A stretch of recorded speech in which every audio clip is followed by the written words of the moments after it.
The oxygen masks dropped. Screams filled the cabin. And there she was, my sister Camille, clutching her champagne glass as it shattered against the armrest, her perfectly manicured fingers trembling for the first time in her life. "Ariana," she gasped, her voice stripped of its usual venom. "You have to do something. The woman who destroyed my career. The woman who erased me from our family legacy. The woman who, just 2 hours earlier, had mocked me in front of 200 passengers. Now she was begging me, the washed-up pilot, to save her life. I'm Ariana Foster, former U.S. Air Force fighter pilot, and what you're about to hear isn't just a story about a plane crash. It's about the moment I had to choose, let my sister's sins consume us all, or become the hero she never believed I could be. Stay with me. Because what happened next will show you that revenge isn't always sweet, sometimes, it's survival. Let me take you back to where the cracks first formed. Growing up in the Foster household wasn't like growing up in a normal family. We didn't have family game nights or heart-to-heart talks. We had quarterly projections and business strategy sessions at the dinner table. My mother, Victoria Foster, built Foster Innovations from nothing, literally assembling circuit boards in our garage while pregnant with Camille. By the time I was born 5 years later, that garage had become a warehouse. By the time I was 10, it was a multi-million-dollar aerospace firm pioneering cutting-edge AI systems for aviation. Mom saw the world in binary, builders and dreamers. Camille was a builder from day one, sharp as a scalpel, calculating every move like a chess grandmaster. At 12, she was already sitting in on board meetings, absorbing corporate strategy like a sponge. And me? I was the dreamer with my head literally in the clouds. I'll never forget the day I knew flying was my destiny. I was 8 years old at an air show in Phoenix, watching an F-16 tear across the sky in a vertical climb that seemed to defy physics itself. The roar of the engine rattled my chest. The vapor trails painted poetry across the blue canvas. In that moment, nothing else mattered, not the company, not the expectations, not the Foster name. Just the sky. Pure, endless, free. Ariana's always been different, Camille would say at family dinners, her tone laced with barely concealed disdain. While some of us are building the future, she's busy playing with toy planes. Those words cut deeper than she knew.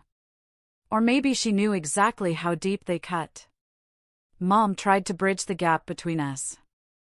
"Girls, you're both brilliant in your own ways," she'd say, exhausted from another round of chemotherapy years later. "Camille, you have your grandmother's business mind. Ariana, you have your father's courage."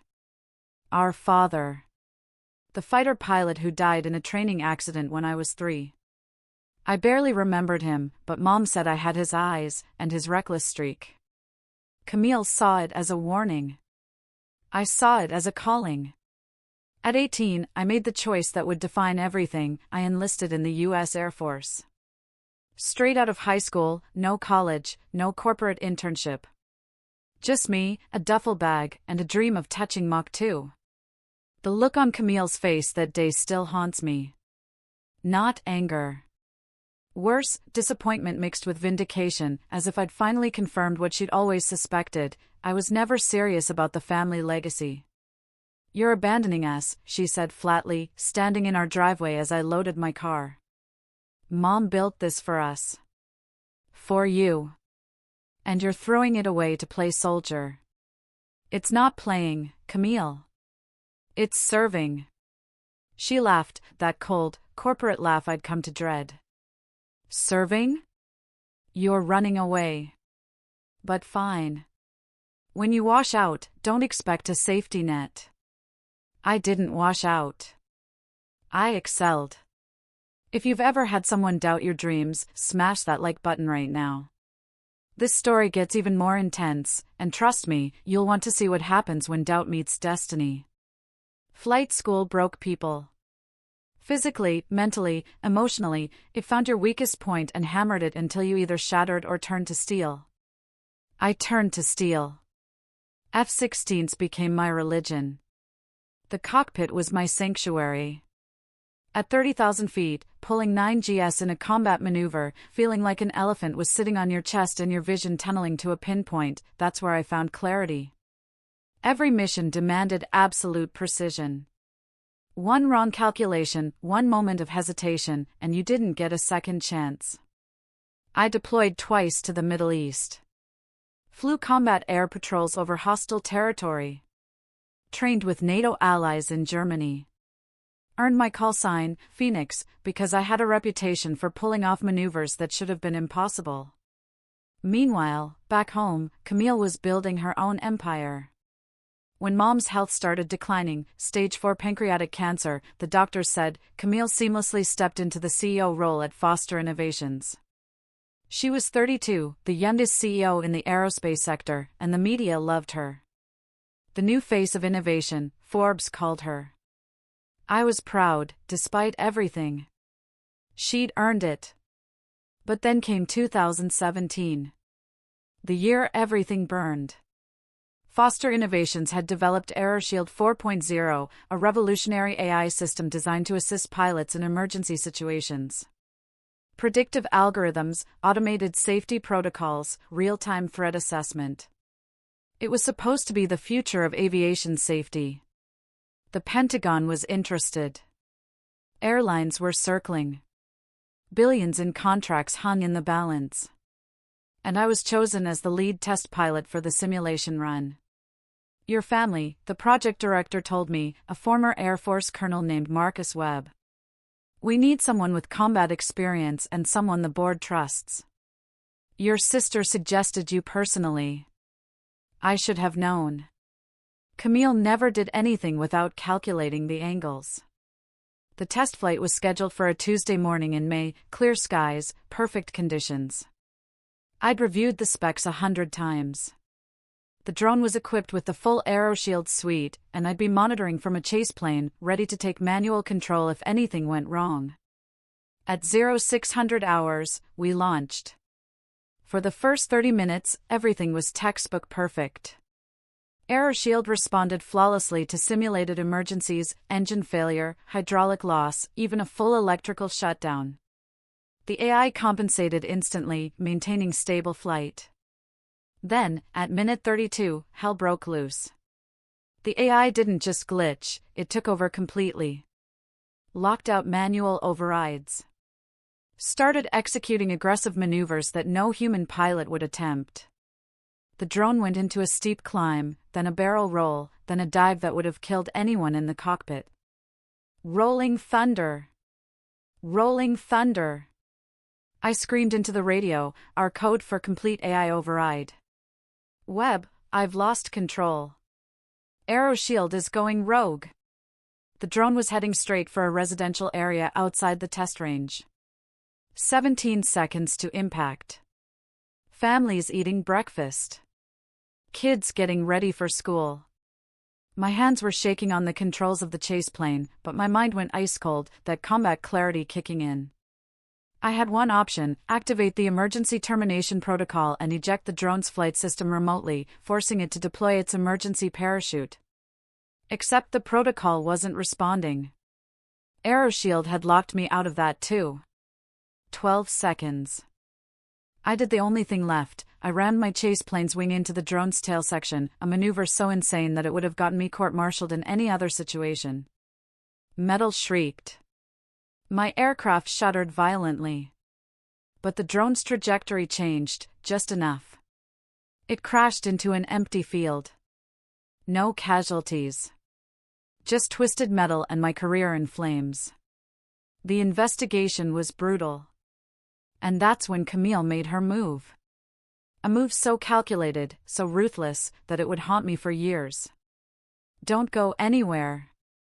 What she did next didn't just end my career, it rewrote history itself. Pilot error. That's what the official report said. Lieutenant Ariana Foster demonstrated reckless judgment during a critical test phase, resulting in the loss of a multi-million-dollar asset. I stared at those words in the Pentagon briefing room, surrounded by officers whose respect I'd earned over 8 years of service, and felt my world collapse. This is wrong, I said, my voice barely steady. The AI malfunctioned. We have radio logs. Telemetry data. This wasn't pilot error, it was a system failure. Colonel Webb avoided my eyes. The data has been reviewed extensively, Lieutenant. The conclusion stands. Reviewed by who? Foster Innovations provided expert analysis. Your sister personally oversaw the... My sister? The word came out like venom. You let the company that built the failed system investigate itself? But it was done. The contracts were too valuable. The investors too influential. And Camille? She'd orchestrated a masterpiece of corporate cover-up. She falsified logs, doctored telemetry data, brought in independent experts who were on Foster Innovations' payroll, created a narrative where I was the unstable hotshot who panicked under pressure and caused a preventable disaster. The Rolling Thunder code? Disappeared from official records. My radio transmissions? Technical difficulties made them conveniently garbled. The emergency termination protocol failure? Blamed on my improper activation sequence. I was grounded. Forced into early retirement. My reputation, everything I'd built, reduced to a cautionary tale about pilots who couldn't handle pressure. And Mom? She was in her final months of treatment, too weak to fight, barely understanding what was happening. Camille whispered in her ear that I'd made a mistake and we were handling it quietly to protect the family name. I let it happen. I couldn't bear to add to Mom's pain in her final days. The worst part? Camille visited me once after the decision was finalized. Showed up at my apartment with an expensive bottle of scotch and that corporate smile. "This is for the best, Ariana," she said, pouring 2 glasses I would never drink. The company would have been destroyed. Jobs lost. Mom's legacy ruined. Someone had to take the fall, and, well, you were already playing hero. I just gave you a better script. You erased me. I saved you from yourself. That reckless streak was going to kill you eventually. Now you can live quietly, collect your pension, and maybe find something simpler. She left the scotch. I poured it down the sink and packed my bags for Alaska. If this is making your blood boil, wait until you hear what happened on that flight. Hit subscribe and turn on notifications, because the confrontation that's coming will shock you. Mom died on a Tuesday in October. Peacefully, they said, surrounded by family, which meant Camille and a rotation of corporate executives pretending to care. I flew down from my cabin in Juneau for the funeral. It was held in Phoenix at the Cathedral of St. Mary, a massive sun-drenched structure that felt more like a corporate auditorium than a place of worship. The pews were filled with board members, investors, politicians, people who'd never met Victoria Foster the woman, only Foster Innovations the brand. Camille stood at the podium in a black Armani suit that probably cost more than my monthly pension, delivering a eulogy that sounded like a quarterly earnings call. "Our mother built empires from dreams," she said, her voice projecting perfectly across the cathedral's acoustics. "She taught us that success demands sacrifice. That legacy isn't inherited, it's earned through relentless dedication and unwavering vision. She would want us to continue that mission, to push boundaries, to never settle for anything less than excellence." Applause. Actual applause, like she'd just announced a merger. I sat in the back row, wearing a simple black dress from Target, clutching a small wooden urn with a portion of Mom's ashes. The rest would be scattered across the desert Mom loved, but I'd kept some, a private goodbye away from the circus. Around my neck hung the silver eagle pendant Mom had given me when I enlisted. "Ariana," she'd said, her hands already trembling from early treatment, "you were born to soar. Don't let anyone clip your wings." I touched it now, feeling the familiar weight, wondering if Mom ever knew what Camille had done. Or if she'd chosen not to know. After the service, Camille found me in the lobby, her heels clicking like a countdown. Several board members flanked her, maintaining respectful distances while clearly waiting for her attention. "Ariana." Nice of you to show. Mom would be proud you made the effort. The words were designed to cut, implying that simply attending was an achievement for someone like me. She handed me a small silk pouch. This is yours, the eagle pendant, though I see you're already wearing one. The rest of the estate will be managed through the company trust. You'll receive quarterly dividends, of course, but I assumed you wouldn't want the hassle of actual involvement. Given your lifestyle choices. Her eyes swept over my casual demeanor, my lack of jewelry, my unmade-up face. Translation: You're not sophisticated enough for this world. I pocketed the pouch without opening it. Thanks, Camille. We should have dinner before you disappear back to your cabin. Catch up properly. There are some share transfers that need your signature, formality, really, but the lawyers insist. I almost said no. Almost walked away right then and never looked back. But something in her tone caught my attention. Not the usual condescension, something else. Nervousness? Calculation? The voice of someone who needed something and was trying to disguise it as charity. Fine. Email me the details. She smiled, a real smile, or as real as Camille could manage. Wonderful. I'll have my assistant arrange everything. First-class flight, naturally. You deserve a little luxury. 2 weeks later, my phone buzzed with an Alaska Airlines confirmation, Juneau to Houston via Denver, seat 1A, first class.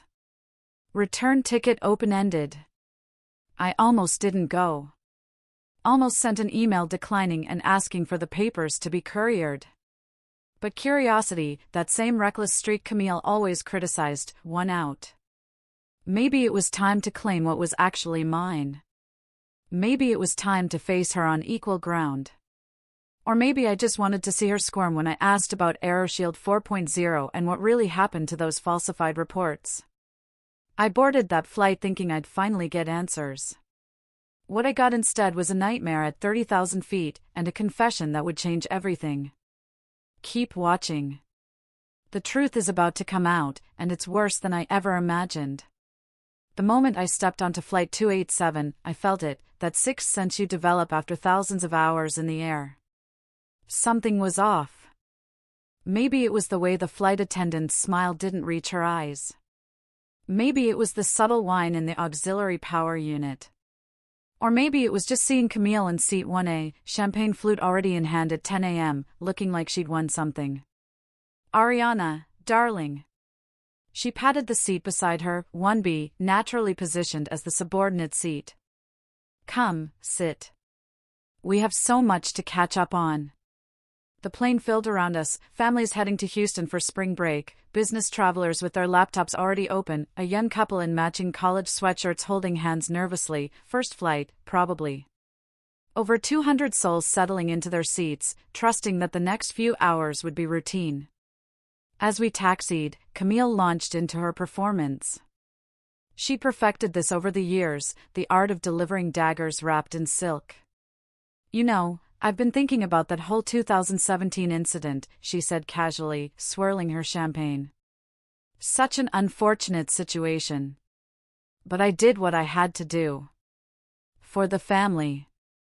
For Mom. My hands gripped the armrests. What do you mean, did what you had to do? She leaned closer, her voice dropping to a conspiratorial whisper that somehow made it worse. The rolling thunder situation. You remember that code, don't you? The complete AI override?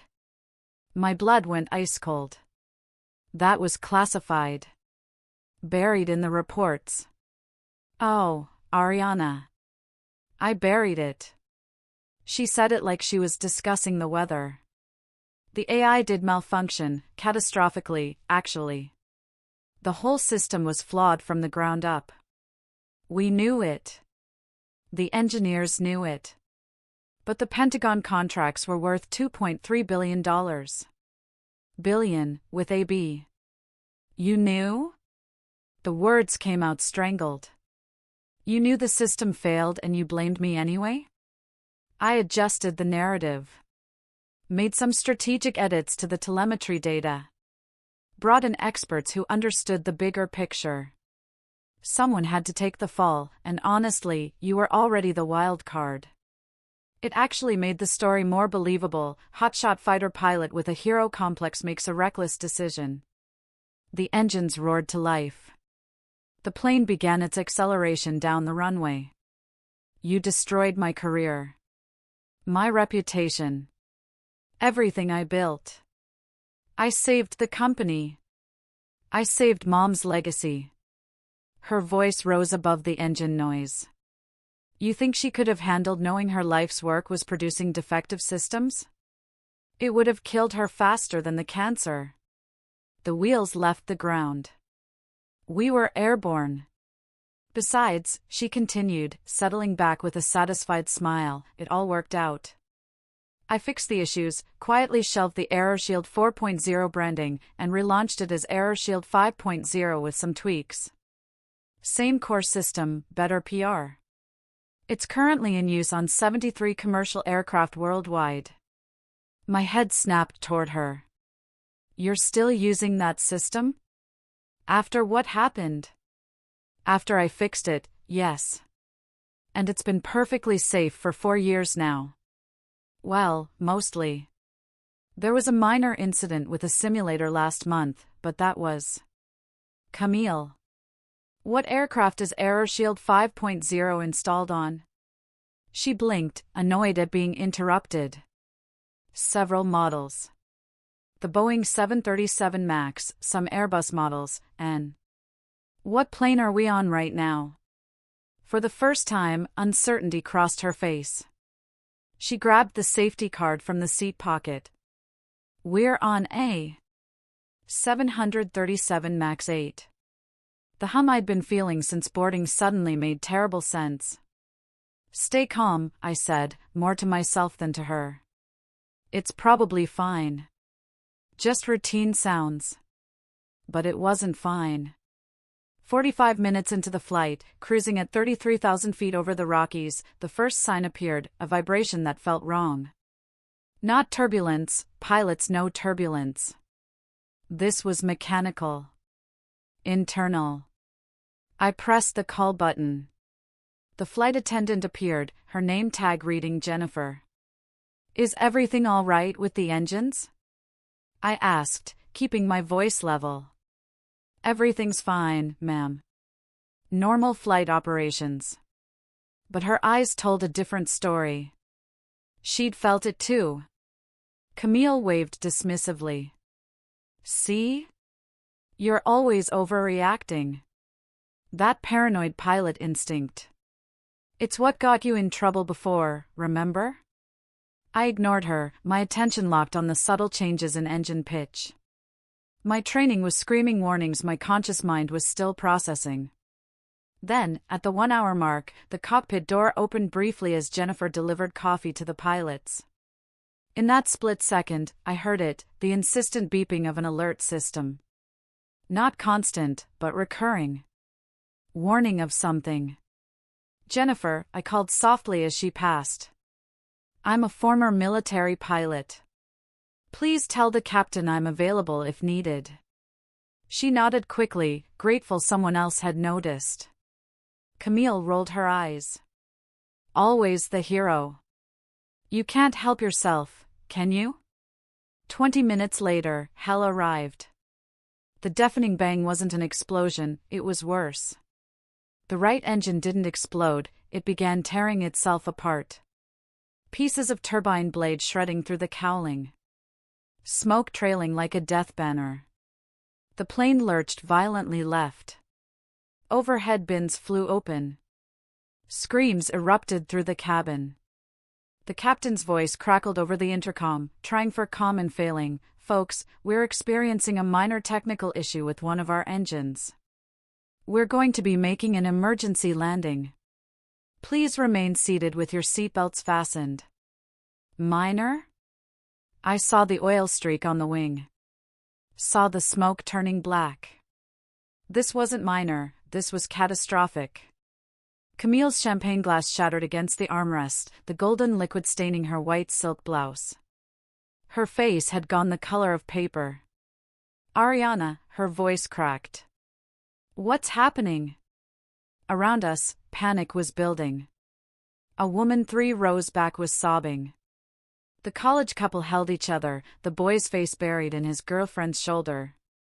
A businessman across the aisle was on his phone, trying to call someone, anyone, before the signal died. I unbuckled and stood, ignoring the flight attendant's protests. Ma'am, you need to stay seated. I'm Ariana Foster, former U.S. Air Force fighter pilot with 3,000 hours of flight time. I need to speak to the captain. Now. Jennifer's professional mask cracked. They're dealing with multiple system failures. The co-pilot said something about the autopilot being stuck. In test mode? Her eyes widened. How did you? AeroShield 5.0. I looked back at Camille, still frozen in her seat. Your fixed system is killing us. The cockpit door opened, and I saw my worst nightmare confirmed. The captain was slumped over, clutching his chest. The co-pilot, young and clearly overwhelmed, was fighting controls that wouldn't respond. This is where 8 years of training met 5 years of betrayal. And 237 lives hung in the balance. Move, I said, sliding past the flight attendant into the cockpit. The co-pilot spun around, sweat pouring down his face. Ma'am, you can't. First Lieutenant Ariana Foster, call sign Phoenix, 3,000 flight hours, F-16 combat pilot. Your captain is having a heart attack, and your autopilot is trapped in AeroShield test mode. I designed the emergency override protocols for the system that's currently trying to kill us. Now move over. To his credit, he didn't argue. He slid into the observer seat while I took the co-pilot position. The cockpit was a Christmas tree of warning lights. Engine fire indication on engine 2. Hydraulic pressure dropping. Autopilot engaged and refusing manual input. Altitude bleeding away, 31,000 feet and dropping. The AeroShield display was frozen in simulation mode, running a test scenario completely divorced from reality. It thought we were performing a controlled descent exercise. We were in an uncontrolled fall. What's your name? I asked the co-pilot. Trevor. Trevor Mathis. Okay, Trevor. How's your emergency procedure recall? I'm a little rusty on. That's fine. I'll walk you through it. First, we need to kill the AI. I reached for the emergency AI disconnect, a manual override that AeroShield's designers had included as a failsafe. It was supposed to be impossible to ignore. Supposed to be. I pulled the lever. Nothing happened. The system was locked. Damn it, Camille, I muttered. Her fixes had probably included removing redundant shutoffs to streamline the system. Radio, I snapped. Trevor, declare emergency. Get Denver International prepped for a disabled aircraft approach. While he handled communications, I dove into the backup systems. There had to be a way to force a hard reboot. The answer hit me: pull power from the AI subsystem entirely by rerouting through the auxiliary bus. It meant flying completely manual. No autopilot. No computer-assisted anything. Just me, the yoke, and pure stick-and rudder flying in a crippled commercial aircraft I'd never trained in. Behind me, I heard Camille's voice from the cabin. What is she doing? She's going to kill us. Someone stop her. A passenger's voice cut through. Lady, she's a pilot. Let her work. I tuned it all out. Tunnel vision, the same state that had saved me in combat. Trevor, I need you to pull circuit breakers C17 through C22. That'll cut power to AeroShield. But that'll also disable flight management, NAV systems. We'll fly old school. Do it. He pulled the breakers. The displays flickered and died. Then, beautifully, terrifyingly, I felt the yoke come alive in my hands. We had manual control. Mayday, mayday, mayday. This is Alaska 287, declaring emergency. One engine out, hydraulics compromised, flying manual. Request vectors to nearest suitable runway. Denver Tower came back, 287, copy your emergency. Winds currently 310 at 28 gusting 35. Runway 34 left, cleared to land, emergency equipment standing by. Weather is deteriorating rapidly, you've got maybe 20 minutes before this storm hits hard. 20 minutes.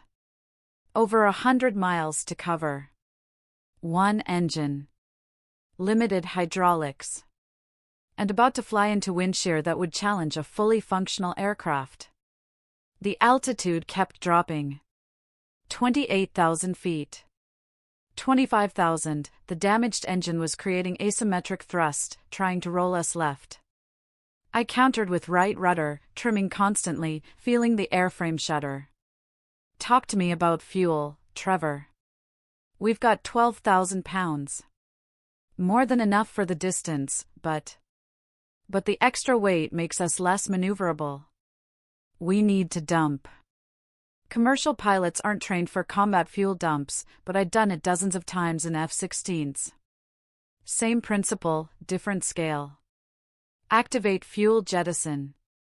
Dump to 6,000 pounds. Precious fuel streamed into the atmosphere behind us, a shimmering trail of resources we might need, sacrificed for control we definitely needed. The plane lightened. Responded better. Still fighting me every second, but manageable. 18,000 feet. Lightning cracked outside the window. We were entering the storm system. In the cabin behind me, I knew people were praying. Recording goodbye messages. Making peace with outcomes I refused to accept. Not today. Not 237 people. Not on my watch. Denver appeared through the clouds like a mirage, the sprawling airport, runways lit up like a beacon. Trevor, call out altitude and speed. 10,000 feet, 240 knots, descending 1,500 feet per minute. Too fast. I needed to bleed speed without stalling, but with compromised flight controls, the margin for error was razor thin. Gear down. Ariana, at this speed. Trust me. Gear down now. The landing gear deployed with a shudder.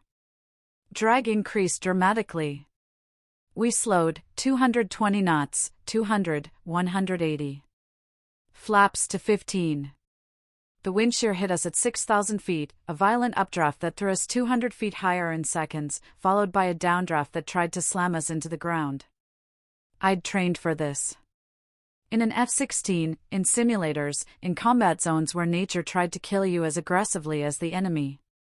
But this was different. Hundreds of tons of aircraft. Hundreds of lives. A sister in the cabin who destroyed my career but didn't deserve to die. 4,000 feet. The runway was directly ahead, but the crosswind was pushing us off centerline. Full flaps. Ariana, the hydraulics. Now! The flaps deployed unevenly, left side slower than right. The plane tried to roll. I countered with opposite aileron, adding power to the working engine, fighting physics itself. 2,000 feet. I could see the foam trucks, ambulances, fire engines lining the runway. 1,000 feet. 500, the runway rushed up to meet us. Brace for impact. I called over the intercom. I pulled back on the yoke, feeling for that perfect angle, nose high enough to land on the main gear first, not so high that we'd tailstrike or stall. The main wheels touched. Hard. The plane bounced. I fought to keep it straight as the nose wheel slammed down. We were still going 150 knots.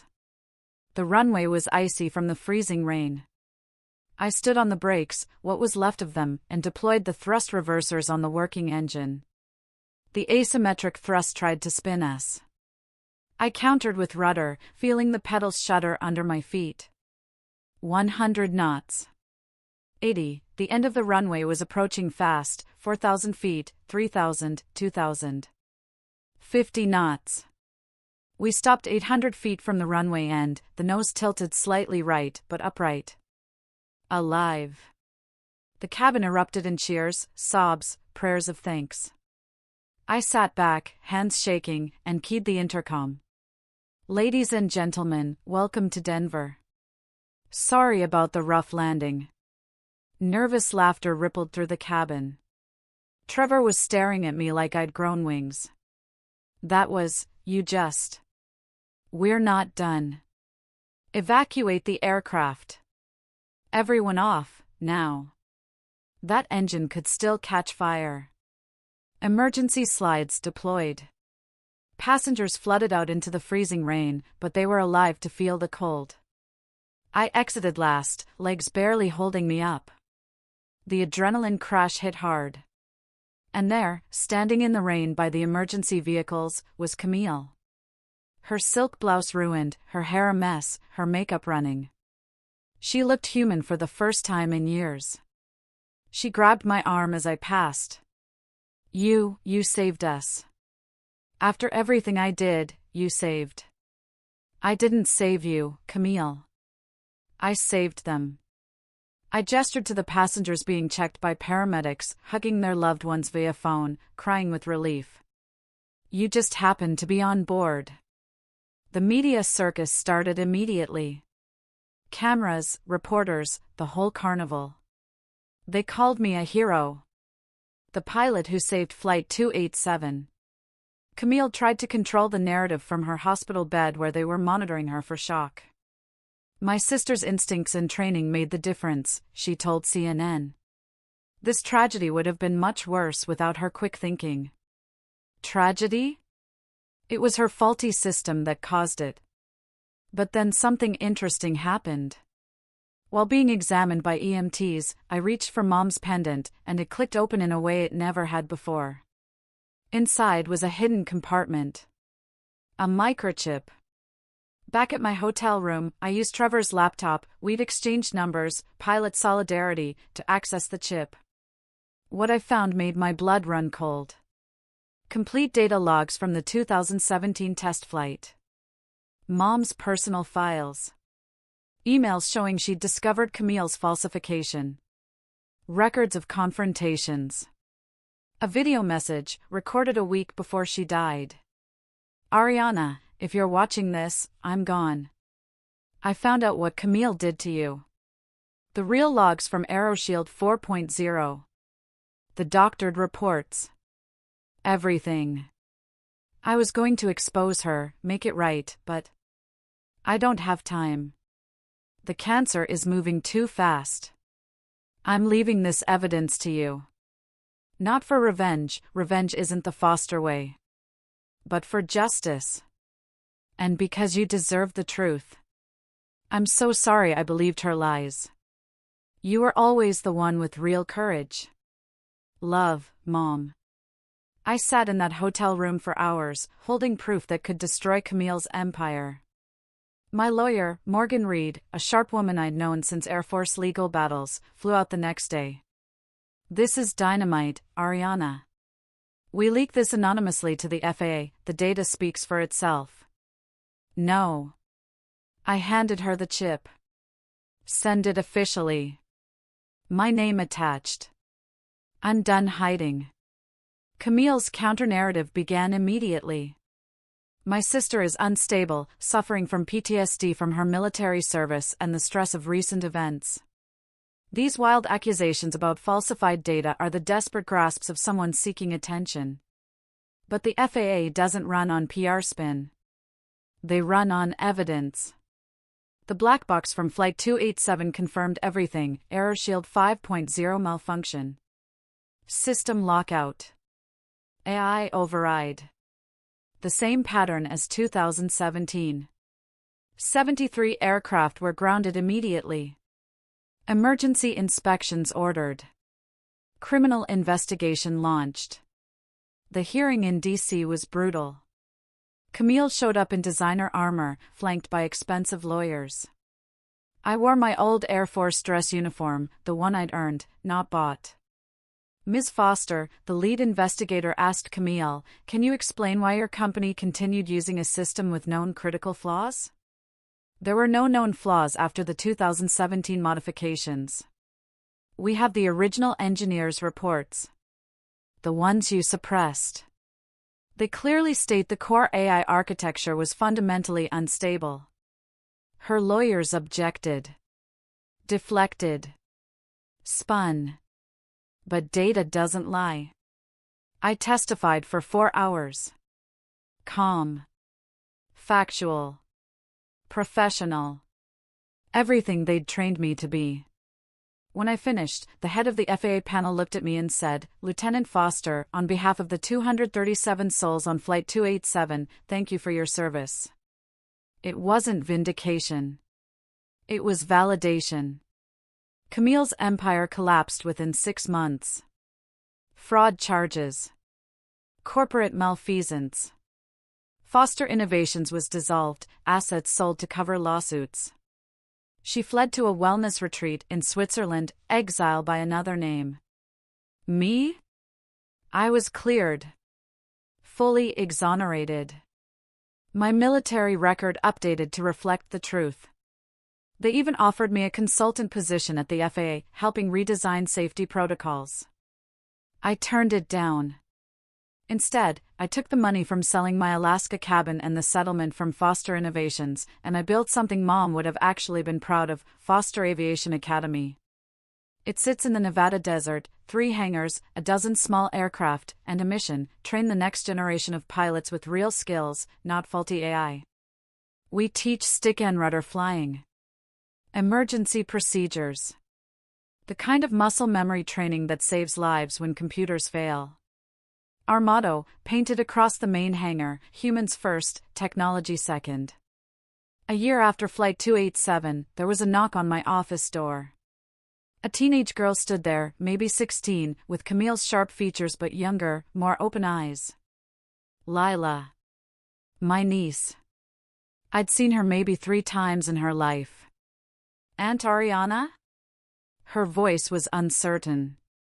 Mom's gone. Not dead, just gone. She doesn't talk to us anymore. I found your address through court records.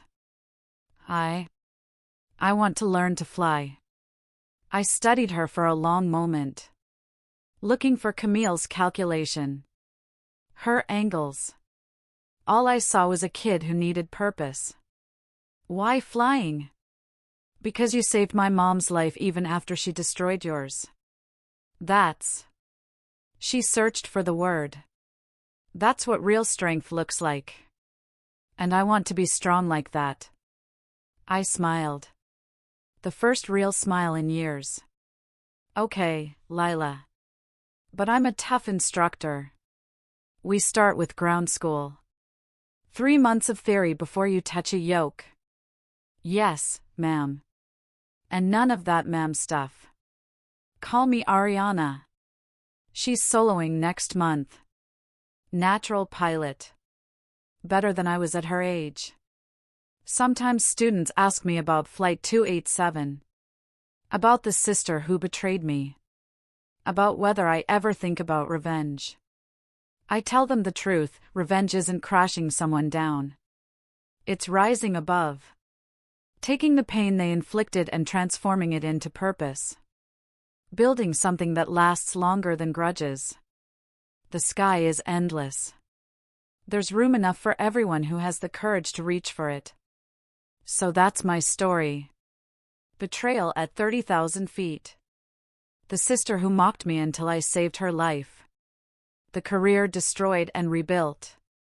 The choice between vengeance and valor. If this story moved you, hit that like button. Subscribe to Valor Voice for more stories of courage, comebacks, and the strength to rise above. Drop a comment below. What's your story of turning mockery into triumph? We read every single one. And remember, whether you're in a cockpit, a boardroom, or just trying to get through another day, you were born to soar. Don't let anyone clip your wings. Until next time, keep flying.